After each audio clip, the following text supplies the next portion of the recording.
friends.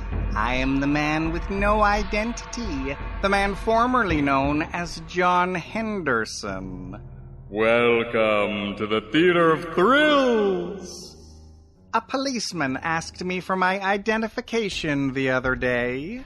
I told him that I no longer have any identity.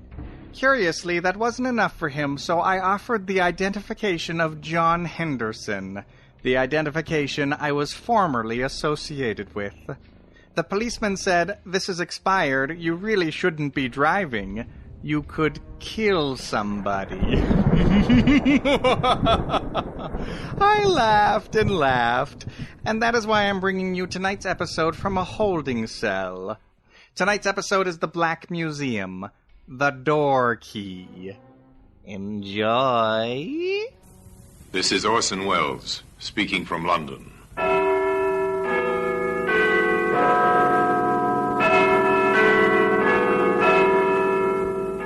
Here in the grim stone structure on the Thames, which houses Scotland Yard, is a warehouse full of souvenirs, where everyday objects, a skipping rope, a glass, an iron, a stepladder, all are touched by murder.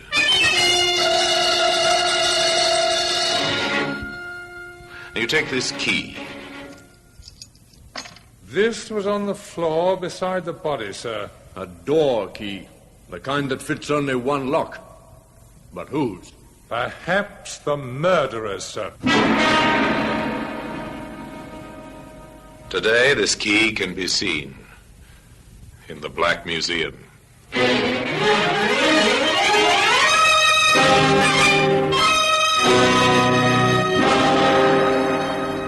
From the annals of the Criminal Investigation Department of the London Police, we bring you the dramatic stories of the crimes recorded by the objects in Scotland Yard's Gallery of Death, the Black Museum.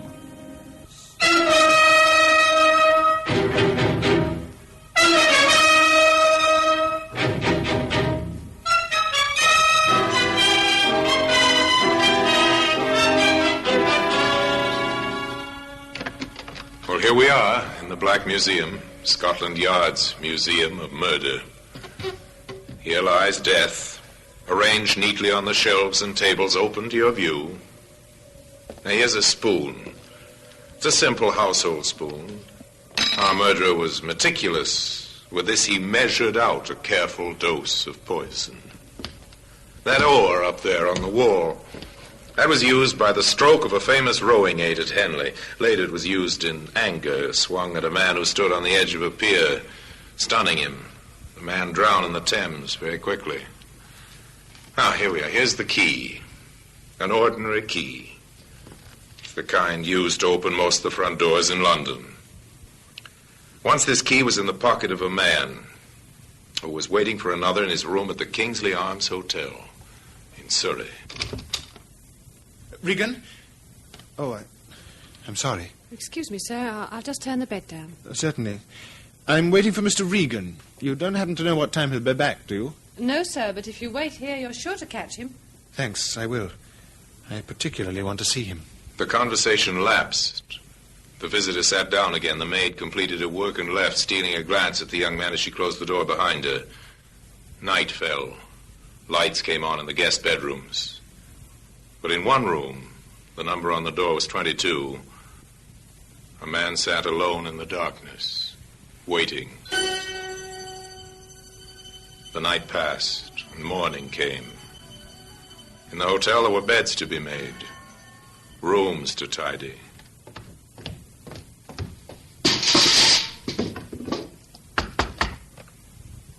No answer from room 22. The maid was pleased her work could be accomplished without interruption. She was thinking of this as she opened the door.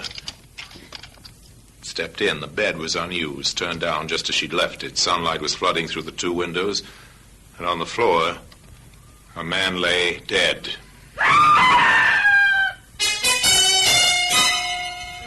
The manager called the police. The police requested the assistance of Scotland Yard, and Inspector Sidney Russell and Detective Sergeant Hobbs were sent down to Surrey.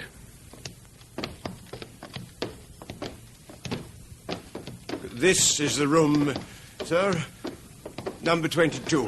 Has anyone been in there since the maid found the body? No one, Inspector, except myself and the local police sergeant. On his orders, I kept the room locked. Good man. There you are. Thank you. I'll let you know when we need you, sir. The two detectives covered the room, and in their quick survey of the murder scene, they found several leads. His wallet, sir. Let's have a look at the identity card, Sergeant. There you are, sir. Name's Thomas Regan. What else you got there, Sergeant? Roll of notes, sir. The killer either missed that or the motive wasn't robbery. Oh, I don't think it was robbery, sir. His watch is still on his wrist. Going? No, sir. It stopped at 7:25. That might have been the time the murder took place, though on the other hand, the watch might have run down this morning. He was shot through the head, sir. Surely somebody must have heard that. You would think so? Well, here's a shell I found on the carpet. Point 22. We'll keep this for ballistics. What else, Sergeant? Oh, some silver taken from his trouser pocket, a handkerchief with the initials TR in the corner, and a cigarette lighter. With the initials TR. He's well labelled. And this was on the floor beside the body, sir. A door key. The kind that fits only one lock. But whose? Perhaps the murderer, sir? Unless it belonged to Regan himself. Oh, it's not the kind they use in hotels. No. Was he wearing or carrying a keychain? No, sir. Then the key would have been carried in his pocket along with his money. Which hadn't been spilled onto the floor.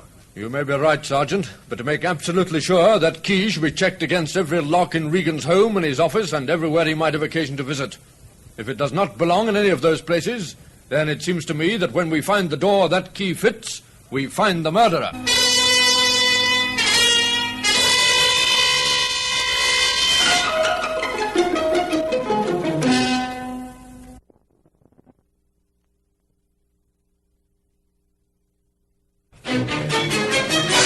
The detectives went downstairs to talk once more to the hotel manager.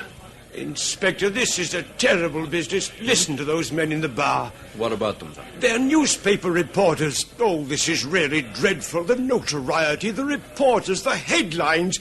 It'll ruin my business. It wasn't very nice for Mr. Regan, either. No, I suppose not. Poor devil. What can you tell us about him? Only that he was a commercial traveller. He'd stayed here before? Oh, several times. A traveller, eh?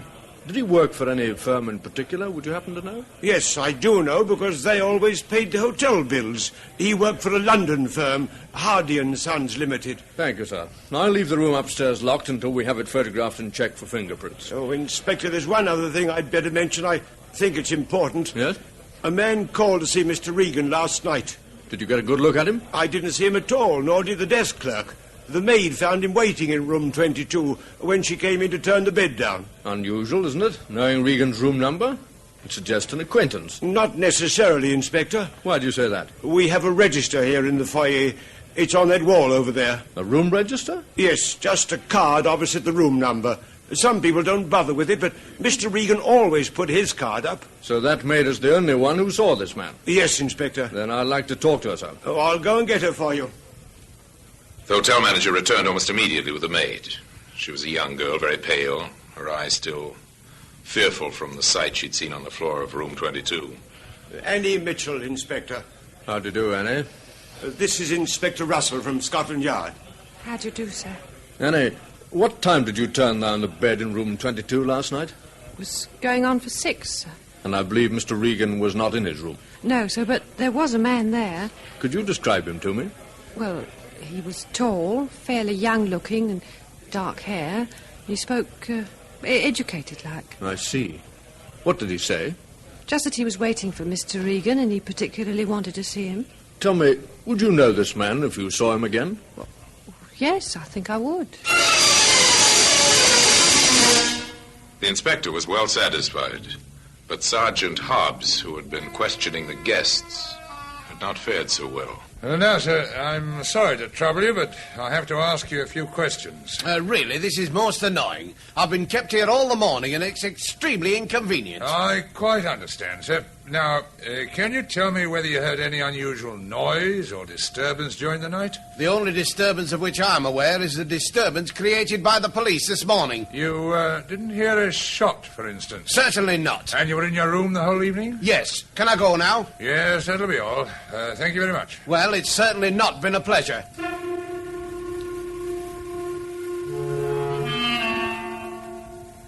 It seems nobody heard a shot last night, sir. Nobody at all. Not a single guest, even those occupying adjoining rooms. That's funny.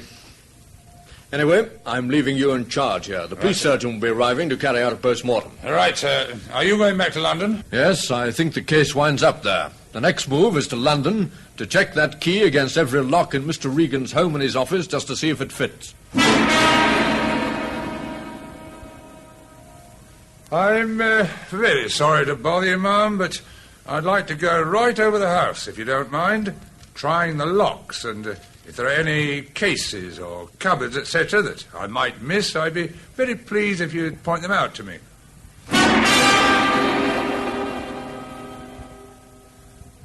I've come along to see if you can help me, sir, in connection with Mr. Regan. I want to know if there's any desk or a cupboard in his office, or the office door itself, which has a lock for which this might be the key. I believe you've a lock-up garage here, formerly rented by Mr. Regan. It must, of course, have a lock, and I'll be glad if you'd allow me to compare the lock with this. No, sir. I've checked every conceivable place connected with Regan, and the answer's the same everywhere. The key does not belong. In that case, we have our answer. Somewhere, someplace, Sergeant, there is a door, and behind that door we'll find the murderer. You know, if I was a philosopher, I would say that it's rather symbolic that we have a key to which we must fit the lock. Still, I'm not a philosopher, I'm a detective, and it's our job, Sergeant, to find the lock, to find the door, and to find the murderer. And that's just what we're going to do, Sergeant. We're going to find the door that this key fits. In time, they were to find the door. By patient, methodical methods, they came to the front door of a small flat. The key fitted. The same key that can be seen today in the Black Museum.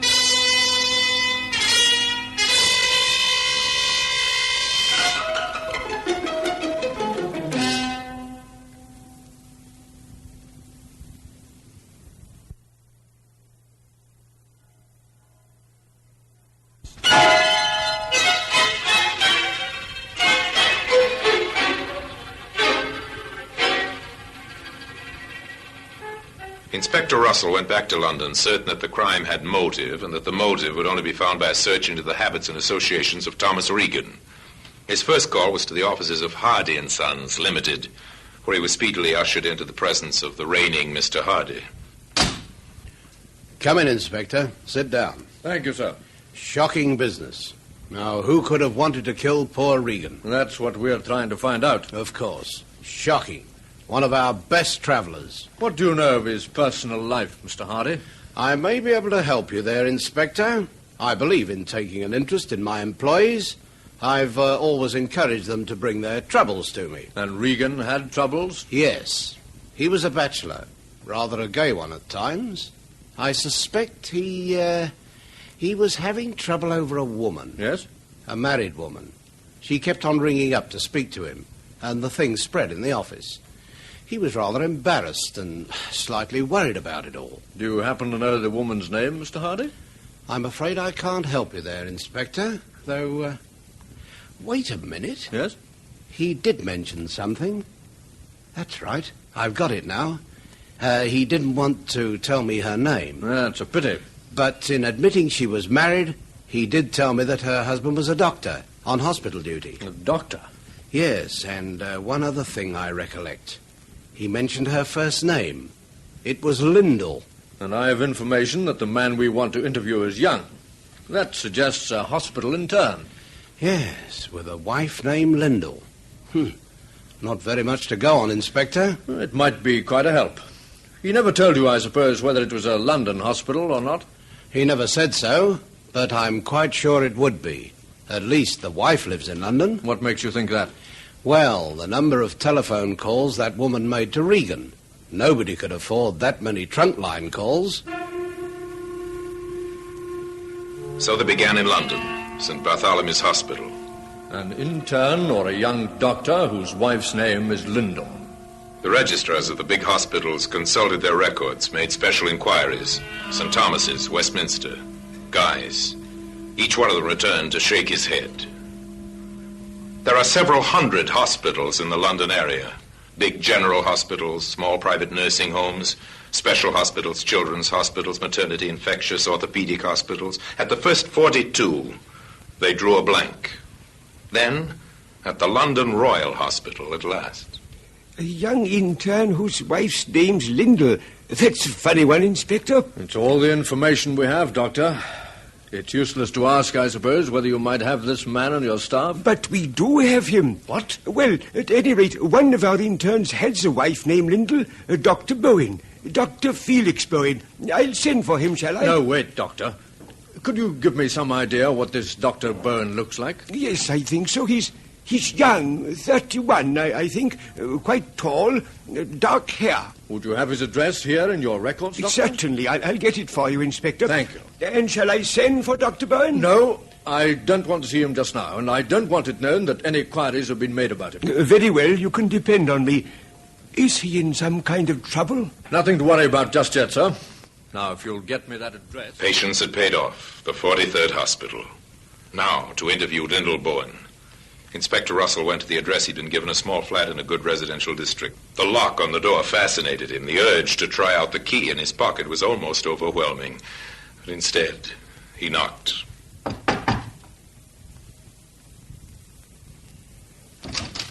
Mrs. Byrne? Yes? I'm Inspector Russell from Scotland Yard. Scotland Yard? May I come in? Yes, of course. Thank you. She was young, an attractive woman, but her eyes were frightened. Mrs. Byrne, when did you last see Thomas Regan? Regan? Thomas Regan? I think you know who I mean. But I don't, Inspector. I'm very sorry. Not at all, ma'am. Perhaps I'm mistaken. Well, of course, I've read about him in the papers. That is, if it's the same, Mr. Regan. It is the same.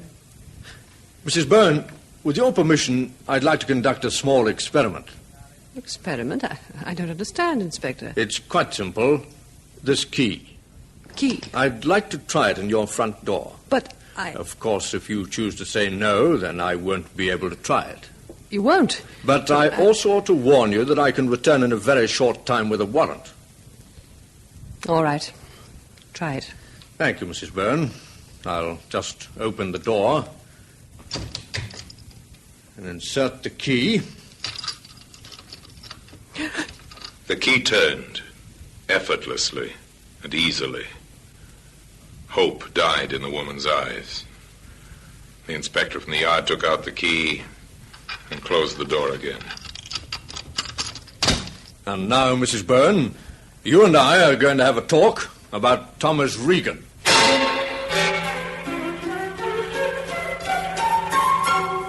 That afternoon, several significant events took place. A gun was found beneath a pile of medical books. It was taken to Scotland Yard to the ballistics expert there. The gun checks, sir. That's the murder weapon, right enough. Little wonder nobody heard the shot in the hotel. It's fitted with a silencer. A silencer. Evidence of premeditation. Late that afternoon, the record of its purchase was uncovered.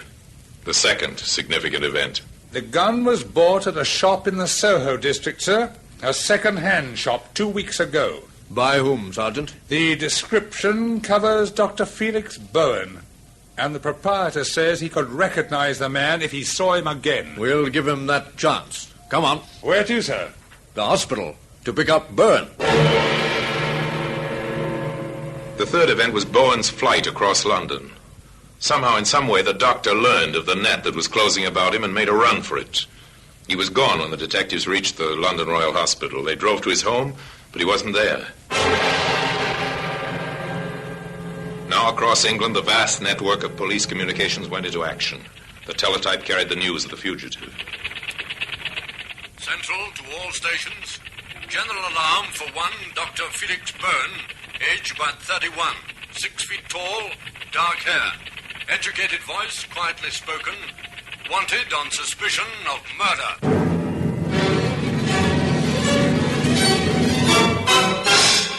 The search was on. In 1,000 stations, vigilant eyes searched for Bowen. On the streets, on trains and buses, in restaurants and hotels. Within 24 hours, he was picked up. I really must insist. This is a terrible mistake. I really don't know what this is about. I'm sure you've got nothing to worry about, sir. Just answer a few questions, that's all. Well, of course, I'm perfectly prepared to cooperate with the law, but I must insist on an explanation at once. Yes, of course, sir. You see, unfortunately, your appearance coincides with the description of a man wanted by the police. It's just a routine matter, sir. If you'll give me some proof of your identity, we can clear the matter up in a few minutes. But I explained to the constable it's no longer compulsory to carry an identity card. Yes, I know that, sir, but before we release you, we must have proof of your identity. Yes, but how can I... You see, sir, we must be sure you're not the wanted man. But I've told you already. Now, Mr. Bowen. Yes? Yes, Dr. Bowen.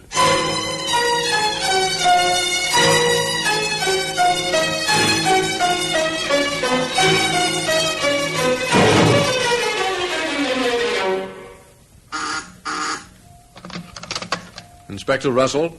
This is Sergeant Thompson, sir. Highgate. We've picked up a man who we believe is Dr. Felix Bowen. Hold him, Thompson. I'll be there in a matter of minutes.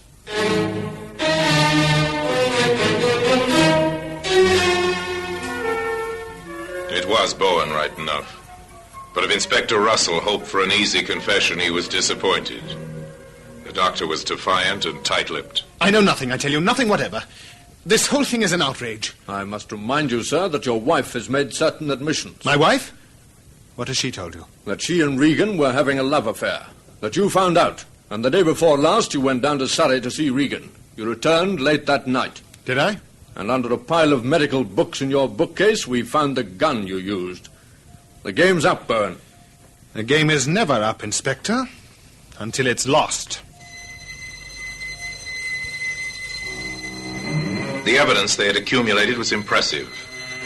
But juries are cautious, and defense counsels are often very smart. There had to be no loopholes.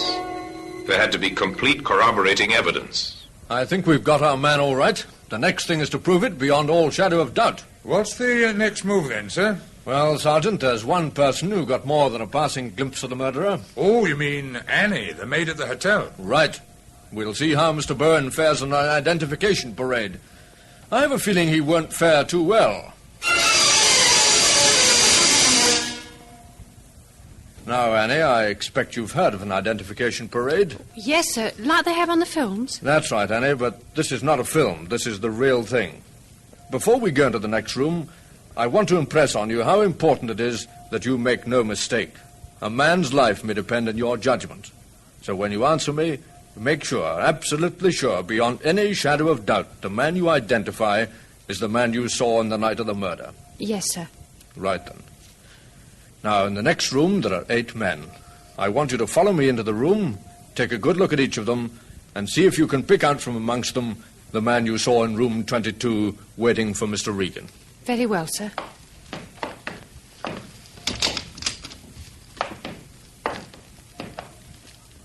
It's not the first gentleman. Nor the second. But this is the man, sir. That's a lie. Yes, and that's his voice. I'd know it anywhere. This is the man, Inspector.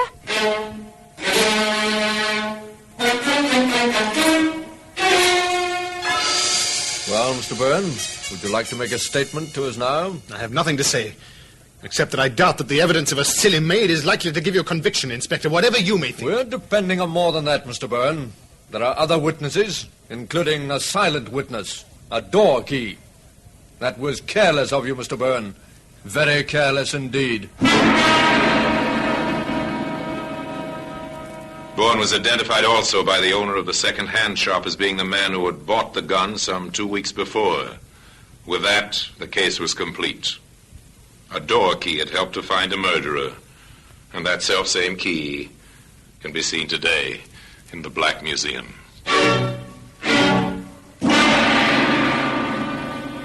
Orson Welles will be back with you in just a moment. Bowen killed the man who had stolen the affections of his wife. His was not a clever crime. It was premeditated, without a doubt, but clumsily conceived. For the young doctor was no student of the art of murder. Yet he might have escaped justice had not a key fallen from his pocket, a key which ultimately brought the police to his front door. And now, until we meet next time in the same place, and I tell you another story about the Black Museum, I remain, as always, obediently yours.